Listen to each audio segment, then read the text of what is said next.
जब जंग सिर्फ सीमाओं पर नहीं बल्कि आंकड़ों और सच्चाई के बीच भी लड़े जाने लगे तो समझिए कि मामला सिर्फ ताकत का नहीं है बल्कि सच छुपाने का भी है।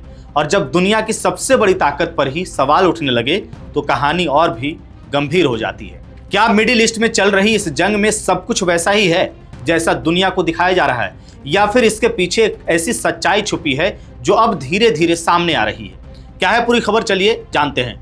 नमस्कार, द हिंदी टॉप देख रहे हैं आप और मैं हूं आपके साथ जानिसार खान। दरअसल मिडिल ईस्ट में जारी संघर्ष हर दिन और खतरनाक होता जा रहा है।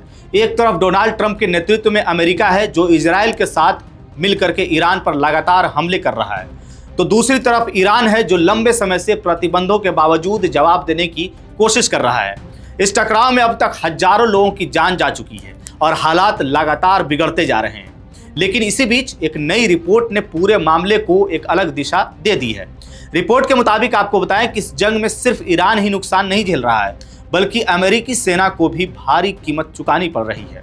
यह नुकसान आपको बता दें कि सिर्फ पैसों तक सीमित नहीं है बल्कि सैन्य उपकरणों और सबसे अहम इंसानी जान के रूप में भी सामने आ रहा है। विदेशी मीडिया द इंटरसेप्ट की एक रिपोर्ट में दावा किया गया है कि इस संघर्ष के दौरान सैकड़ों अमेरिकी सैनिक या तो मारे गए हैं या गंभीर रूप से घायल हुए हैं। इतना ही नहीं, रिपोर्ट में यह भी कहा गया है कि ट्रंप प्रशासन इन वास्तविक आंकड़ों को सार्वजनिक करने से बच रहा है ताकि घरेलू स्तर पर विरोध और आलोचना कम किया जा सके। अगर आपको आंकड़े की बात बताएं तो रिपोर्ट में यह संख्या और भी चौंकाने वाली है। बताया जा रहा है कि अमेरिकी सैन्य ठिकानों पर तैनात सैनिकों और कॉन्ट्रैक्टर्स को मिलाकर के करीब 13,600 लोग इस जंग से प्रभावित हुए हैं। यानी यह सिर्फ एक सीमित सैन्य कार्रवाई नहीं है बल्कि एक बड़ा मानवीय और रणनीतिक नुकसान भी हो सकता है। अब इसी बीच एक और बड़ा घटनाक्रम सामने आता है जिसने इस पूरे मुद्दे को और भी गंभीर बना दिया है। अमेरिकी रक्षा मंत्री पीट हेग्सेथ ने अचानक army chief of staff Randy George को उनके पद से हटा दिया है। जंग जैसे संवेदनशील समय में इस तरह का फैसला बेहद असामान्य माना जा रहा है। पेंटागन ने इस फैसले की पुष्टि करते हुए कहा कि यह कदम सेना को और ज्यादा आधुनिक और प्रभावी बनाने के लिए उठाया गया है। लेकिन सवाल यही है यहाँ पर कि क्या यह सिर्फ एक रणनीतिक बदलाव है या फिर इसके पीछे कोई और वजह भी छुपी हुई है।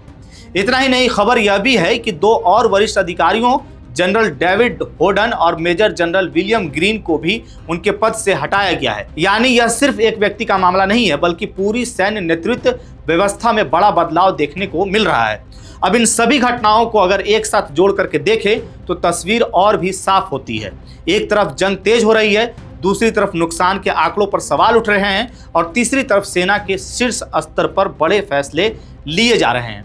यानी सवाल सिर्फ इतना ही नहीं है कि जंग कौन जीत रहा है बल्कि यह भी है कि असली कहानी है क्या और क्या दुनिया को पूरी सच्चाई बताई जा रही है या नहीं। इस खबर को लेकर के आपकी क्या राय है? क्या आपको लगता है कि इस जंग में असली आंकड़े छुपाए जा रहे हैं या फिर यह सिर्फ एक नैरेटिव बनाने की कोशिश है? अपनी राय हमें कमेंट बॉक्स में जरूर बताइएगा। मेरा नाम है जानिसार खान, आप देख रहे हैं द हिंदी टॉप। वीडियो अच्छी लगे तो चैनल को सब्सक्राइब कीजिएगा और हमें इंस्टा, फेसबुक और एक्स पर भी फॉलो कीजिएगा।